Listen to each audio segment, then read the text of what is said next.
আগামী 2-3 দিন পর তারা রাস্তাঘাটে কনসার্ট করবে, নাচবে, পিকনিক করবে, হইহুল্লা করবে এবং পশ্চিমাদের সাথে তালে তাল মিলিয়ে বলবে যে 31st night happy new year. তারা বলবে আগামী 2-3 দিন পরেই করবে, কিন্তু আজকে আরবি মাসের কয় তারিখ বলতে পারবে না। আরবি বর্ষপুঞ্জি আছে না, ক্যালেন্ডার, আরবি নববর্ষ কবে, প্রথম মাসটার নাম কি সেটা বলতে পারবে না।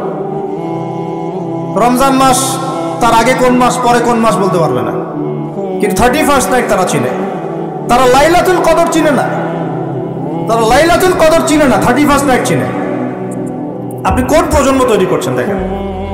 এখানে প্রসঙ্গ যেহেতু এসেই গেল বলে দিই এই কথাটা, পরে ভুলে যাব, যে খ্রিস্টপূর্ব প্রায় 46 সালের দিকে এক ব্যক্তি ছিল, তার নাম ছিল জুলিয়াস সিজার। কি নাম? Julius Caesar. এগুলো আমি আসলে অনেকদিন আগে পড়েছি, আমার মাথায় এত লাইভলি নাই, আর এগুলোর চর্চা করা আমি বন্ধ করে দিয়েছি। আমাদের ফিলোসফি কিছু বই ছিল, এগুলোতে হিস্ট্রিগুলো ঘাটা ছিল সবগুলো, আর হিস্ট্রির একজন গভীর ছাত্র। তো এই জুলিয়াস সিজার নামক এক ব্যক্তি ছিল, যে আসলে সিজার নামক এক দেবতার উপাসনা করত। কথা বুঝতে পারছেন? ওদের অনেক দেবতা ছিল, এরকম একটা দেবতার নাম ছিল সিজার। ওর নামে সে নামকরণ রেখেছে জুলিয়াস সিজার। এই নক্ষত্র পূজারই ছিল, তারার পূজা করত। কথা বুঝতে পারছেন? তো তারার পূজা যে করে সে কি তাওহীদপন্থী না মুশরিক? বলেন, সে কি ইমানদার না কাফের, কোনটা? এখন সে একটা ক্যালেন্ডার ফর্ম করেছিল, এর নাম হলো এই গ্রেগরিয়ান ক্যালেন্ডার বলে।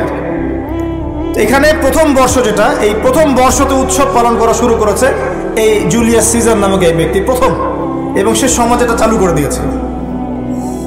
এরপরে আরো পরে প্রায় খ্রিস্টের জন্মের 800 বছরের দিকে পারস্যের এক সম্রাট ছিল, তার নাম ছিল মনে হয় জামশিদ। জামশিদ। তো এই ব্যক্তি একজন সম্রাট ছিলেন। তো সে আবার এরকম বর্ষ বরণের জন্য একটা মানে উৎসবের আয়োজন করে, তার নাম দিয়েছিল নওরোজ। কি নাম দিয়েছে? নওরোজ, মানে বর্ষ বরণ উৎসব।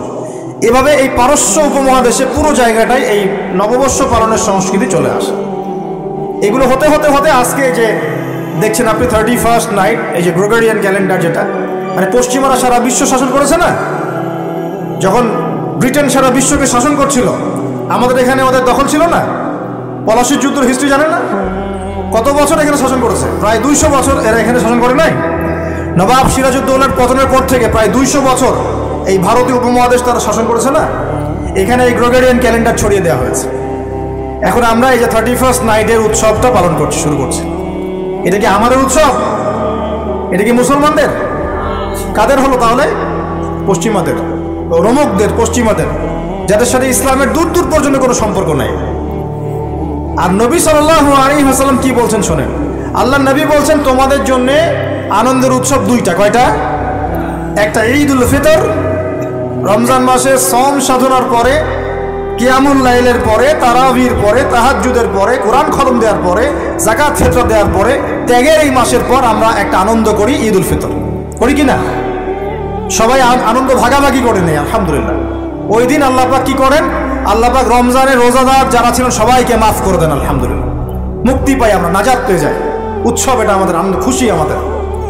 আরেকটা হচ্ছে ঈদুল আজহা, যখন ওই যে ইসমাইল আলাইহিস সালামকে যে কুরবানি করার মহান স্মৃতি, সেই স্মৃতিকে স্মরণ করে আমরা ইব্রাহিমী চেতনায় আবার কি করি? ঈদুল আজহার এই পশু কুরবানির মধ্য দিয়ে নিজের পশুত্বকে কুরবানি দেই, আল্লাহর সামনে আমরা আত্মসমর্পণ করি। করি কিনা?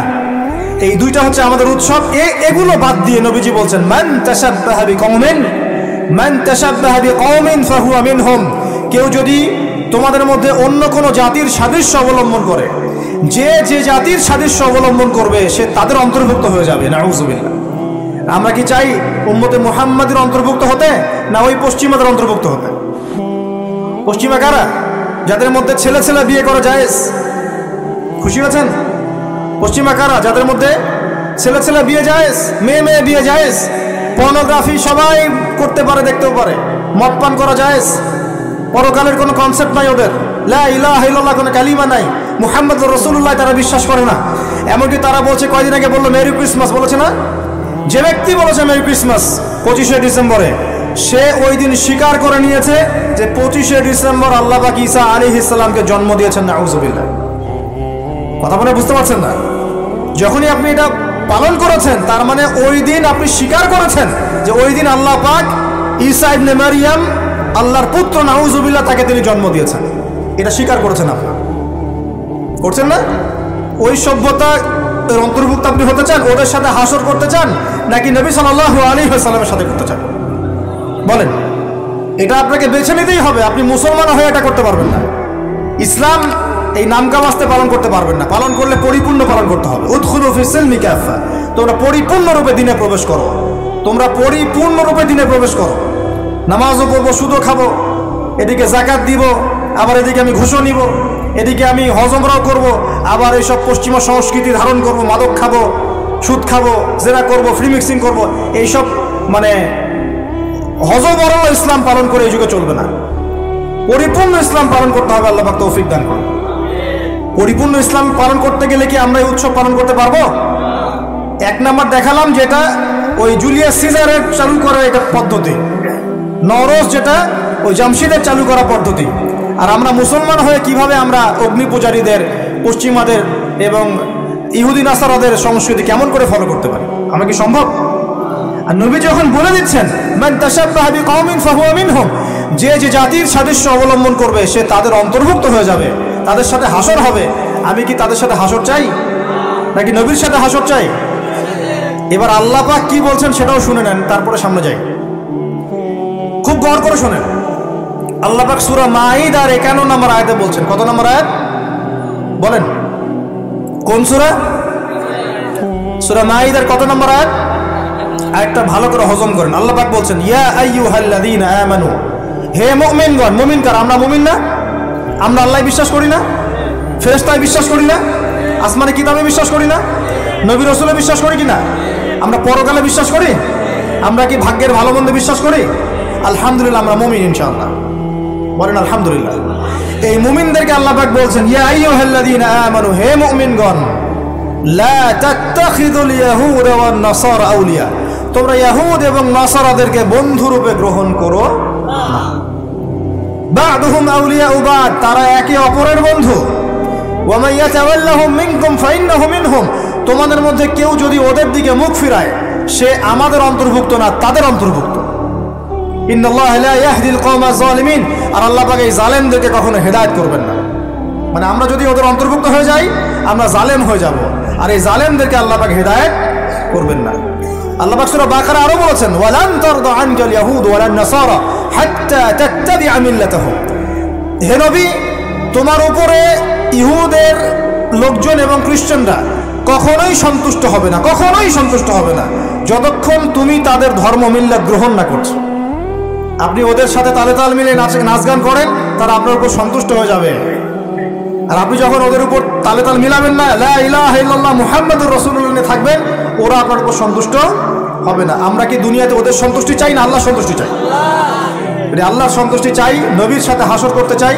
কোন মুসলমান যুবক যুবতী আগামী এই নোংরা অপসংস্কৃতিতে গায়ে গা ভাসাবে না।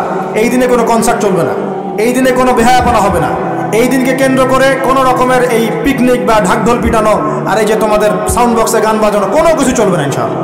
পারা যাবে? মনে রাখবে এই কাজটা ছোট নয়, করার মধ্য দিয়ে আপনি কুফর করছেন। কুফর, আপনি আল্লাহর নবীর হাদিসকে অস্বীকার করছেন, আল্লাহর কোরআনের আয়াতকে অস্বীকার করছেন, আপনি আল্লাহর দুশমনদের সাথে খুশি পালন করছেন। সুবহানাল্লাহ। আল্লাহর যে দুশমনরা সারা বিশ্বে মুসলিমদের উপর নির্যাতন স্টিম রোলার চালাচ্ছে, ওদের সাথে তালে তাল মিলিয়ে আপনি বলছেন হ্যাপি নিউ ইয়ার, মাশাআল্লাহ, আস্তাগফিরুল্লাহ, তওবা আস্তাগফিরুল্লাহ, আল্লাহ পাক মাফ করুন।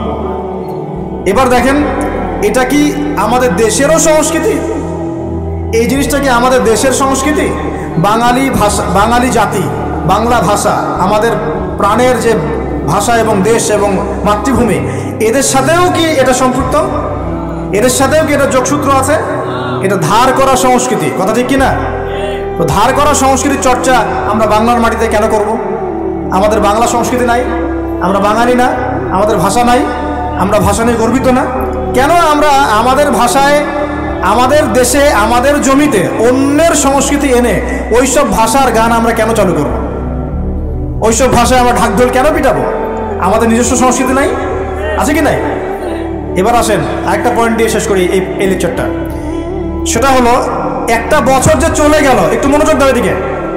একটা বছর যে চলে গেল, এক বছর চলে যাওয়াতে কি আমার খুশি হওয়া উচিত না কষ্ট পাওয়া উচিত?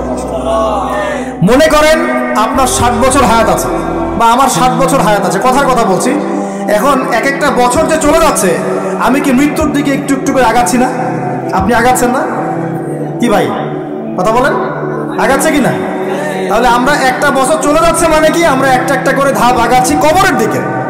এখন আমার জীবন থেকে 2022 সালে চলে গেল, তার মানে এক বছরে আমি কতটুকু নামাজ পড়লাম, কতটুকু রোজা রাখলাম, কতটুকু তসবিহ তাহলিল করলাম, কতটুকু দাওয়াতি কাজ করলাম, দিনের জন্য কতটুকু কি করলাম, এইটা ফিকির করা উচিত না আমার? আমার জীবন থেকে একটা বছর চলে গেল মানে আমি কবরের দিকে এক ধাপ এগিয়ে গেলাম।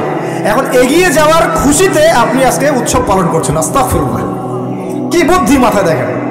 জীবন থেকে একটা বছর হায়াত কেটে পড়ে গেল, এটাতে সে খুশি হয়েছে এবং খুশি হয়ে সে উৎসব পালন করছে, কনসার্ট করছে, ঢাকঢোল পিটাচ্ছে এবং পিকনিক করছে। কত বুদ্ধি মাথায়। মৃত্যু কাছাকাছি আসলে কি মানুষ খুশি হয় না কষ্ট পায়? মৃত্যু কাছাকাছি আসলে মানুষ কি খুশি হবে নাকি আরো চিন্তা করবে, হায় আফসোস, এক বছর যদি আরো ভালো কাজ করতে পারতাম আরো ভালো হতো? কোনটা বলেন? আফসোস হবে না? অবশ্যই হবে।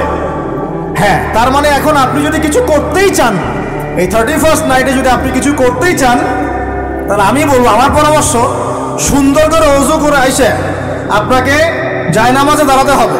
দাঁড়ায় 2 রাকাত নামাজ পড়ে চিন্তা করবেন, আল্লাহ এক বছর যে চলে গেল, আমি এই গত বছরে কি করলাম, দিনের জন্য কি করলাম, দুনিয়ার জন্য কি করলাম, পরিবারের জন্য কি করলাম, কতটুকু জ্ঞান অর্জন করলাম, কয়টা কোরআনের আয়াত শিখেছি এক বছরে, কয়টা হাদিস শিখলাম, কয় ওয়াক্ত নামাজ ঠিক মতো পড়লাম, রমজানে সওম রেখেছিলাম কিনা, দান সদকা করেছিলাম কিনা, সৎ কাজে আদেশ করেছিলাম কিনা, অসৎ কাজে নিষেধ করেছিলাম কিনা, এই ফিকির করতে পারেন আপনি বসে বসে। যদি করতেই হয় কিছু, তাহলে এটা করতে হবে। অন্য কিছু করার সুযোগ আছে? উচিত হবে? একই তো আমাদের দেশের সাথে এই সংস্কৃতি কোনো সম্পর্ক নাই, এটা দেশদ্রোহিতাও হচ্ছে, আবার ইসলামের সাথে এর দূরত্ব কোনো সম্পর্ক নাই, ইসলামের সাথে দ্রোহিতা করা হচ্ছে। তাহলে বলেন, আমরা যদি আল্লাহ এবং তার রাসূলের সন্তুষ্টি চাই, তাহলে আমরা কি আল্লাহ এবং তার রাসূলের শত্রুদের সংস্কৃতি গ্রহণ করতে পারি? আল্লাহ পাক আমাদের সবাইকে বোঝার তৌফিক দান। প্রিয় ভাইরা, যারা এই লেকচার শুনবেন অনলাইনেও চলে যাবে ইনশাআল্লাহ, যাদের কানে এই লেকচার যাবে, যদি কিছু করতেই হয়, জায়নামাজে দাঁড়িয়ে, ওযু করে জায়নামাজে দাঁড়িয়ে 2 রাকাত নফল নামাজ পড়ে তওবা করতে পারেন আল্লাহর কাছে, আল্লাহ এক বছর চলে গেল, কি করতে পারলাম জানি না, আল্লাহ আমাকে পরের বছরটা আরো ভালো করে দিনের জন্য কাজ করার তৌফিক দান। এইটুকু করা যাবে না? যদি করতে চান এতটুকু করেন, এর বাইরে কিছু করতে চান না। আল্লাহ পাক বোঝার তৌফিক দান করুন।